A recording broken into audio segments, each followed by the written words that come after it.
বন্ধুরা আজকে দুপুরে কি রান্না করলাম। আজকে বৃহস্পতিবার খেতে এই পুজো সেরে উঠে কত বেজে গেছে, 2 ঘন্টা লাগে পুজো সারতে। এখানে করেছি গরম ভাত, তার সাথে সব গরম করে নিয়েছি। এখানে আছে কালো জিরে দিয়ে উচ্ছে আলু ভাজা, আর কাঁচা লঙ্কা একটু দিয়েছি, আর সাথে এইমাত্র কলমি শাকের ডাল করেছি।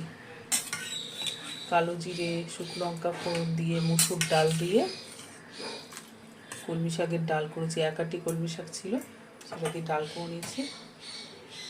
আর সাথে এখানে এটা ননদ দিয়েছে।